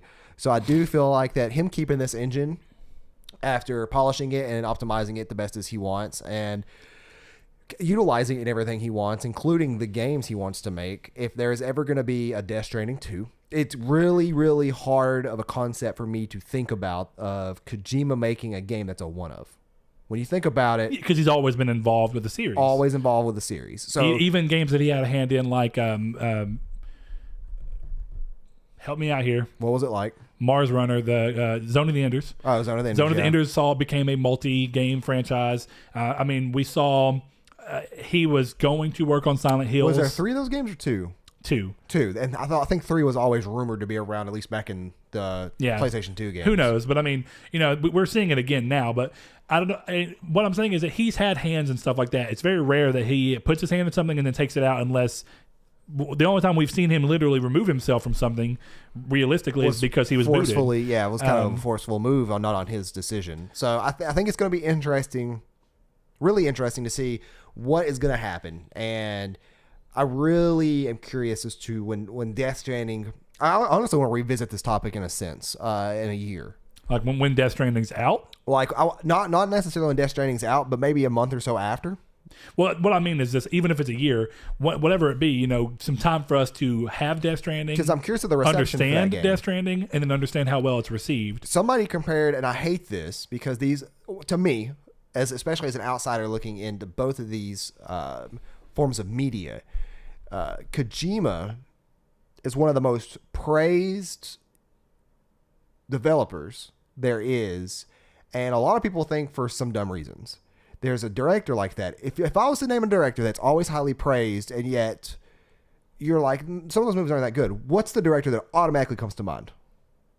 Quentin Tarantino. I mean, okay, not personally for me, but I'm just saying Quentin Tarantino is the... I'm with you. He's a good analog to what Kojima is. Yeah, they're both two sides of the same coin, in my opinion, from two different media. Quentin Tarantino is the Hideo Kojima of movies, or inverse. The inverse is true. He's a very big figurehead that comes out with these crazy adaptations of things that are just wild. They'll put themselves in their own works. Yeah, does not care about anything involving opinions and expressions and reviews. And of course the fact that Kojima is heavily inspired by Quentin Tarantino. He is. We know that. Yeah. I mean, that's been discussed. It's a very kind of it's almost like when a Quentin Tarantino movie comes out, which we can kind of compare almost more freshly to a Kojima release in a game, of reception and general negativity or positivity that comes from that. So I'm really, really curious about the general reception that's going to flow through the airs of the game as this game comes out. Well, and I think that part overall of the review stuff. Okay, do you have anything else before I start? No, yeah, go ahead. I think that what your point is interesting in the fact that,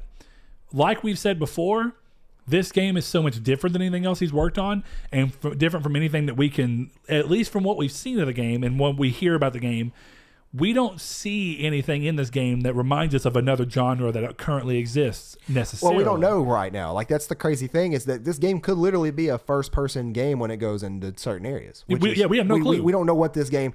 It very well could be that what we've seen so far is the first hour or two of the game, and then it becomes a mech fighting game in a city like Zone of the Enders. We have no clue. It could be a horror game that takes place in a house that's constantly revolving around itself. You see what I did there, PT? It could be PT. Yeah.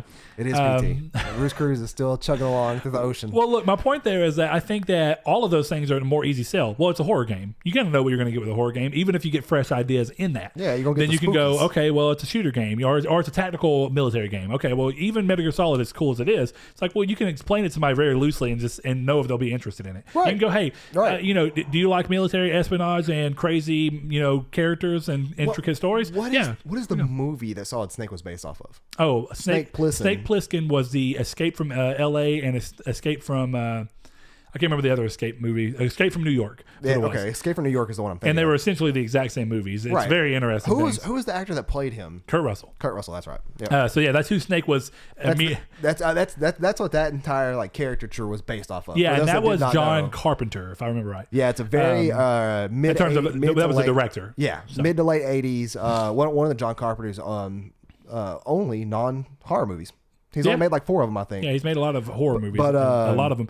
But I think where I was getting at with that is that, when you look at what Death Stranding is, it's not immediately identifiable. And I think some of that's on purpose. I think that they're showing it in ways that keep it vague. But I also think it's partially because Kojima does consider this to be notably different from any existing idea. Like Metal Gear Solid, for as crazy as it gets, is easily summed up as just, well, I mean, besides the intricate story stuff, what's the bulk of it? Well, it's just military espionage and action. Yeah, and PT was like, well, okay, well, it's horror set in like demonic horror. Yeah, it's like, so these are things that you can easily sum up, and right now, or easily sum up, and you've played enough games in that genre to understand at least partially what you're going to get. Doesn't mean you'll like it for guaranteed if you go to play it. You can love military stuff, play Metal Gear Solid, and it not be for you. It's entirely possible.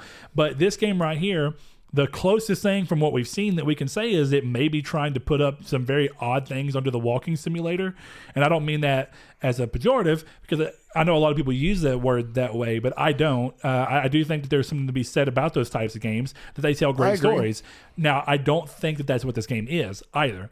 There's no reason for me to believe that's what this game would be, but there's also no reason for me to believe that it would be not that, because we just don't know enough. Yeah, we don't. So we don't know what it could be. I'm with you though. The reception could be so all over the place that it's weird. But I guess going back into why I think that he may not want to leave Sony, if we're really talking about it, is that what does he stand to gain by not being involved with anybody, by being a completely independent studio? What does he stand to gain? Just that, independence. Okay, his own decision making. Exactly, and that's where I was getting at. So most people want to be an independent company because they can decide what they want to do when they want to do it, right? Well, we already see right now that Sony's giving him carte blanche to do whatever he wants, right? We see this already. Death Stranding is an odd game. It's being shown in a very odd way. It's being marketed in a very odd way. And all of that's purposeful. Sony understands it. They know what's going on. Sony knows what the game is. Sony were ready to do all this before they even necessarily knew exactly what the game was going to be. Apparently, They made jokes about it. Andrew House did, that when they were talking about it, he had a good idea what the game was going to be and explained it to them. Somebody said a quote like, "Don't ask me what the game is because I don't even know." Yeah, I've seen that as well. I can't remember who said that, but somebody said that quote who worked at Sony. But, that's what I think is funny, is that we already see Sony giving him exactly what an independent studio would normally get. Yeah. Complete creative control. Yep. The money to make whatever it is he wants to make, regardless of what it ends up being. You know what I mean? To me, as long as this game does well enough that Sony can utilize it as, well, even if it just makes money back, right? And if it's a reason that we can throw in front of people's places as to why they would choose PlayStation over the competition, then it makes sense for Sony to let him continue doing this as much as he wants to until it goes south. You know what I mean? Now that's... Well, what is going south? When I say going south is when the games are coming out and they're not making up enough money, but also essentially it's a balance, right? So you don't mean a creative south? No, not necessarily. Though a creative south could lead to the fact that it's not making enough money. Yeah. It could be a mixture. I'm talking about creative south as the definite. Yeah. Now, Gotcha. I don't think that. I think the way I'm kind of looking at it is that the moment that it starts being costing so much but not making enough of that back, but then still not being a amazing enough piece of creation that they can wave it in front of the faces of people who have Xbox and use it as a reason to get them onto PlayStation, and then make up the money that they lacked in that by getting people to either stay on PlayStation or come to PlayStation. I think when you look at it in that sense, it makes sense to me enough that as long as the game is making enough money to either break even or make Sony enough, give Sony enough good PR and push to where people are like, man, this is a must play. This is why you own a PlayStation game. Then I don't see any reason why Sony would take that away from him. See, over the course of this console life, we've been building a chain, and every single link is very necessary to what this company is becoming so successful for. And a lot of times, I like a chain metaphor, so continue. I love chain metaphors because it always works out, and you could use it from anything. But and likely the way chains obviously work is that if you remove lower links in the chain, obviously it's not a chain anymore. There's a break there, and then of course you don't want a broken chain. You don't want a chain that's halfway on one side, halfway on another, like what Microsoft is honestly doing right now with the whole going into streaming head on right now. Focusing on that is big. It's like, well, you're literally creating a divide among your play base, and I don't think it's a bad divide, but it's a divide. And that's a good point. And divides aren't always. Well, I'll say this: it stands as it has the potential to be a divide. But also, there are going to be those inevitable users that do both. Right. And I think that it's which is true of anything. It's an option, and it's a good option, because honestly, I love options in terms of any kind of gaming, but I don't think it's a good option for streaming. I don't think there should be another option there that's better. But anyways. I'm with you. So in terms of Kojima and this, I think that everything that's been laid out in terms of a plan, they established a relationship together. They've established this almost this creative roadmap that I'm sure that he's let people know in of now, having showed the game off. Yeah. It would take almost a lot, to me at least, in my mind, it would take a lot to have him leave. Unless something happened, as if you said, I can't speak, but game's going south. Mm-hmm. And then, of course, that would be Sony from a monetary or creative standpoint. I mean, yeah. Though the thing about it is his games are so crazy that I don't think that Sony would ever sever the relationship with him until after the game that went creatively south came out, because his games are already so weird. And I think Kojima's a great creator. I'm not the kind of Kojima is God person. I've never been that way. I think he's a really great creator. Don't get me wrong. I think it's a steal that they got him. Yeah, I'm not that person either. Like, I love Kojima. He's one of my favorite creators. But I don't put him on a high pedestal compared to other game creators. But there are people that say he can do no wrong. Obviously, he can. Yeah. I mean, it's true. He's almost like Nomura is to some people. I don't see. Yeah, Nomura's not without fault. I love Nomura. A lot of faults. But, yeah, but... And that's the thing, is that, like, I don't want to make it sound like I'm a Kojima fanboy. I love Kojima. That's a kind of a completely contradicting statement. This is what I'll say, because we use this talk about all the time. We are Sony fanboys. That doesn't mean that we think Sony can't screw up. Right. They can't. There's so many. And I think that, and I guess that people like to use the word fanboy as somebody who just can never see the negatives. Yes. But I think the way I tend to use the word fanboy is that I see the negatives, but I don't let them be a huge deterrent for me by any standard. And I still mostly I will criticize the company, but it doesn't mean I'm going to step back away from them. I still love them. Yeah. And if somebody makes, and I think that you can be that way with Kojima, right? You can love Kojima. I'm not somebody who just even blindly, when something bad happens, you can go, well, that was just a bad thing here. It's unfortunate, but that doesn't mean it's what we're going to see for the rest of the days. Yeah. I'm not somebody who's going to blindly love something and make it to where, oh, like Kojima killed somebody. Oh, well, he probably had a good reason. Yeah. Like, no, like, he may have made a mistake and or whatever. Yeah. It's there's a fine line between being a fanboy and being a real fanboy. Like, I'm not going to call somebody an X-bot.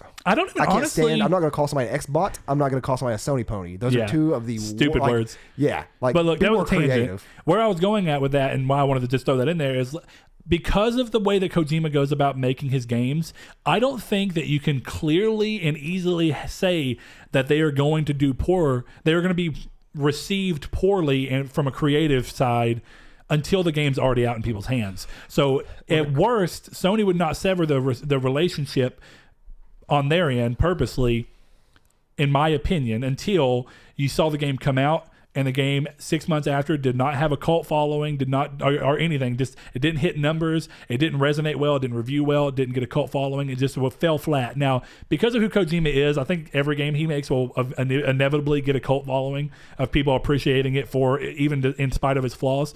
But I think across the board, Sony has a good barometer of being able to tell when it doesn't land. I just don't think it's funny. I don't think you'll ever see Sony do the thing that they did with like Sony Santa Monica, right? Where they were making their game that was before God of War. It never got a name. We never even saw it, but it was going to be like an MMO or a sci-fi shooter or something like that.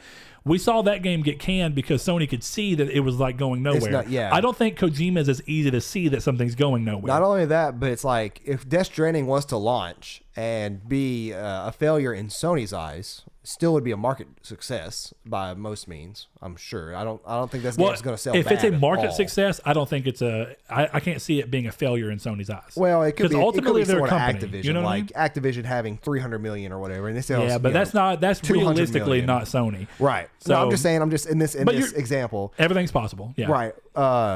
They're like, all right, Kojima, you got one more chance.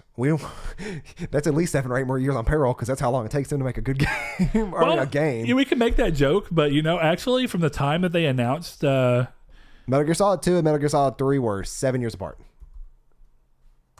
I mean, I'm not saying that they're not, but what I was getting at is that they announced Kojima and Sony announced that they were going together in 2015? Oh, no, they're 3 years apart. I didn't think that they were that far apart, man. Because I was like, they were both PS2 games. So there's no way they were that far apart. 98. But look, okay, December 16th, 2015. No, yeah, all 3 years apart. So let's just say that Death Stranding does come out this year. It took them essentially 4.5 years to make the game. Maybe it's 4 and 5, which don't count. Or 5 years. Yeah. 5 years is pretty normal for a new IP. So what's funny is for people who say that it takes him a long time to make a game, and then he was saying that it was Konami, if this game ends up coming out and being amazing, then we know that this is proof that something to do with his relationship with Konami was what was causing the issue. It was 7 years between 4 and 5, but that doesn't count due to the nature of the severance between Konami and Kojima. Yeah, but anyway, I think what's interesting about that. It could count. If you want it to count, go for it. I get your point, though. He's on payroll for however much more longer. Yeah, that's fine. But I think what happens is still you end up in this point where I don't think Sony would worry much about the one more chance thing, as they would just be like, that was a joke. Yeah, but I mean, let's just say he does take a good while to make a game. Yeah. But I mean, my bigger thing there is that how does it become a market? How does it really become a failure? And if it does, that's the only time that Sony really decides to end the creative freedom he has. So going all the way back to my now distant seeming point is, there's no reason for him to leave Sony if he already gets every benefit that he would have gotten by being an independent, but actually having a great relationship. Because where I kind of even was going from the beginning of this, even though I said that Sony could just be the good guy, and say, hey, you can keep on using Decima, I don't think that they would. I think Sony's smart enough to go that we don't want our go-to, one of our cream of the crop engines that has made great games in the hands of other people, available on another console, right? It doesn't matter. It's just an engine. Yes, it can run on Xbox. There's no reason it couldn't. But I think Sony goes, well, you know what? It's our engine. It's proprietary. We made it. We're going to make sure that we only use it to showcase PS4 games. Now, in this case, because of what happens, if Death Stranding does still end up coming out as a PC game, then we see a little bit of a thing on that. But PC is still not a direct competition in the same sense as Xbox is. So I think Sony would be far more likely to let the game come out on PC with the Decima Engine than they would to be like, okay, we'll make whatever game you want to next, partner with Microsoft. Microsoft will let you make the game, but we're still going to let you use Decima. It seems unlikely to me. Yeah.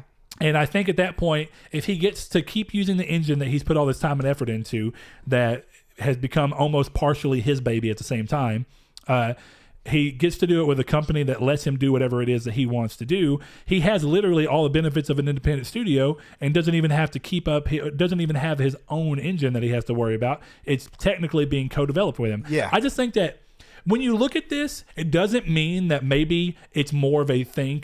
We don't know Kojima's mindset, right? Kojima's mindset could entirely be that, in his opinion, all he's honestly worried about is that after this, he needed this to get off the ground because of the position he was in. But after this, maybe he just doesn't want to have to be tied in with anybody. It doesn't matter if they're treating him good, because I'm sure that he could just want all the creative freedom that they will allot him. And I do know that sometimes with certain studios that you when you're presenting a game, Yeah, you're a business. You have, I mean, the job of PlayStation, and thankfully, from what we see and the kind of games they make, it does seem like they have a lot more creative control given just to the people to go, you know what, make the game you want to make. We know that you're a good studio, and we know that if we trust you, that you're likely to make a great game. I think Horizon is a perfect example of that. Why would you let a studio like Guerrilla, that's always made shooter games, make a open world robot shooting, robot games with not even guns, even though guns were in it at one point? My point is, why would they let this game come out and give a studio the ability to have creative control to make that if they did not just go, you know what, you are a good studio, we have a good relationship, we trust you, this is your shot, go. We see that a lot, and we see it pay off a lot. That's true. So, I mean, in my opinion, I don't see any reason for Sony to ever pull away that creative control. Now, on Kojima's side, I guess what I was getting at is that he may just be in the mindset of, I never want the day to come where they tell me I can't make what I want to make. And I mean, fair enough. Though at that point, I would imagine that he only, even then, I think if I were him at that point, it would be, well, stick with Sony. They've been a good partner. And until they tell me no, then we'll end the contract. Yeah, I think that when they start limiting creative freedom is realistically the next time we'll see him speak. But now that's where this gets interesting, right? Because right now it's Kojima Productions. That's the name of the studio. It's him. It's his namesake. It's all these things.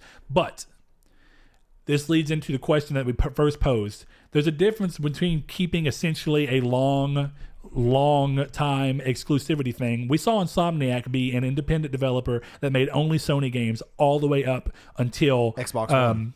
Not Xbox One, but until very late PS3 with that Fuse / whatever the game ended up being called. Oh, it may have been called Fuse, even though it was going to be called something else originally. But that was their first time going. There was EA they partnered with. Prior to that, they were an independent studio. Who did they partner with for Sunset Drive? They partnered with Universal at first for Spyro, but then they went over to Sony because of the relationship there. So I said with Sunset Drive. Yeah, that was Microsoft.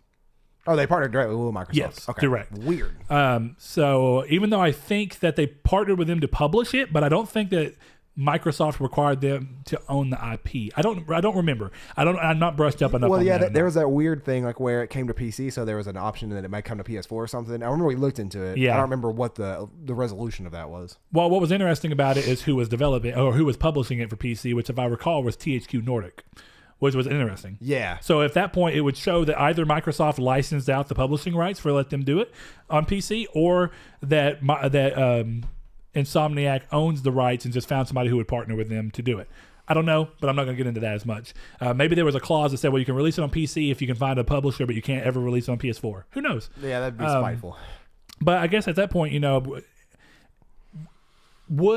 there is a difference between Insomniac being this longtime independent developer who for a very long time stuck with Sony only from Ratchet and Clank 1 all the way through Resistance 3 versus them being a first-party studio. Of course. Now, I guess to answer the real question is, I think that it's easier on paper, obviously, to just say, well, if Death Stranding does well and everything, then this partnership will just continue to be extended, and he'll never be a full-on first-party studio, but he'll be given the resources of a first-party studio. Versus, how likely do you really think it is that Kojima just says, you know what, we're going to completely fold Kojima Productions into Sony as a first-party, fully owned and operated studio? That's the hope. So you're for it? Yeah. That's what it sounds like. And I am for it as well. How likely do you think it'll be then? Because that's, I guess, I'd say a pretty high chance. And I guess we'll revisit that realistically after we see how. Yeah, I gotta see how it launches, which is why I'm like, we should do a follow-up, part 2. Yeah, and I think the reason that we have to kind of you said something that we didn't really carry on about. What I think is interesting is the fact that realistically, the game Death Stranding is owned by Sony. The IP is owned by Sony, from what I understand. So at this point, if this, because that's Sony's go-to, that's what they do. They just they say we'll publish the game, we'll fund the game, but we own the IP, which is a smart move realistically. Though some people give them crap for that. But if they own the Death Stranding IP, even if he wants to move on to something else, if he ever wants to come back and make Death Stranding 2, or if, like you said, where he is known for making series, if this is meant to be more than just one game, then he's going to have to stick with Sony realistically to get it going anyway. So at that point, it's easy to think this will keep going, but I guess I am still curious if it goes really well, the game sells well, received well, Sony is just happy with him, over the moon, and then Sony says, Kojima, no, yeah, that'd be crazy. If Sony comes to Kojima Productions or Kojima himself and says, look, we want to offer to buy the studio wholly, and part of this is going to be that you have our word, or maybe even, I don't really know, to be dead honest with you, how legal stuff works. If there's any way ever that they can by law say, it would be it'd be foolish too, honestly. But if Sony just came to him and said, no, we're going to buy your studio out first, outright, and with that, we're going to promise you that as long as we as a business are in good standing and can afford to just give you carte blanche on what you want to do, we will always do so. You will have full creative. Konami may have said back in the day. And that's the question, is that, it's hard to imagine that the Kojima experience was always that bad, right? He couldn't right, have, no, yeah, it couldn't have been. Couldn't have been. It wasn't. That's the thing. So maybe if Sony came up and said that to him, he'd be like, start glossy-eyed. I've heard that before. Like war flashbacks. Yeah, I have flashbacks. But, I guess I've said all I said. I think that's about all I had to say, but I do think it's interesting. I guess I'll lean on the side of, if I had to say, is it possible? I'm literally going to say it's a 50-50 right now. I think that... I'm going to say 70. We'll hear even more, I imagine, from Kojima. He's been pretty dang open about the experience. I think he's been very transparent, and it sounds like he's enjoying working with Sony, and Sony's enjoying working with him. So if that's how it's going to be, and we continue to hear that even after the game launches and comes out and then is received and everything, the chances just go up from there that it's a potential. I mean, that's a potential, always stays kind of in the wither. But I really think that my reiterating my point is that there's no reason for him not to. But at the same time, the biggest counter argument that I can think of, and I do think is also likely to be what happens, is that they just continuously extend this partnership, because he may in his mind say, well, even if they're giving me all this, then why is there any reason to be owned by them? Yeah, I completely agree. So I guess why don't you guys let us know what you think? Do you think he's going to go full time with Sony? Do you think Death Stranding will come to PC? Yeah. Do you think and do you think it'll be good? And let us know in the comments, Discord, and Twitter. Speaking of Discord, I want to make a quick shout out to everybody in there. I have disabled the @everyone tag. I feel like people are using it in stupid ways. People will tag @everybody for a picture meme or something. Like, you're like literally notifying 75 people's phones right now over a meme. We're not going to do that anymore. So that tag has been completely removed. If you need an announcement for everybody to hear realistically, or like for real, contact me, Brett. We'll either make it for you if you want, or we'll allow it for that one time. So we'll figure something out based off of those. But that's actually a good point. I didn't know that's what you were doing over there. Yeah, but that is a sensible thing. Yes, I was sick of waking up at 3 a.m. because I only have I only have when I'm tagged as an actual alert come through. Yeah, I've got you. Okay, well, I think that's all we said. So yeah, let us know your thoughts about this all in the comments below, or in any area you can find us, be it Twitter, Facebook, Discord, or if you want to track us down and knock on my front door and talk to me about it, then I'll be creeped out and I'll call the cops on you. So don't do that. Yeah, you can do that to Brett, not me though. Anyway, this has been Triangle Squared. Thank you so much. Thank you guys. Thanks to our patrons, Chad V, Dan Barber, Josh Jarrell, Mikey 12, my name is Dan, Douglas Below, Sean Santarud, Shadowist, Steven Salazar, The Stonard, Travis Below, Blake Popst, Eduardo Palomino. We appreciate the support from all of you, and if you would like to support us, our Patreon is in the link below. Thank you.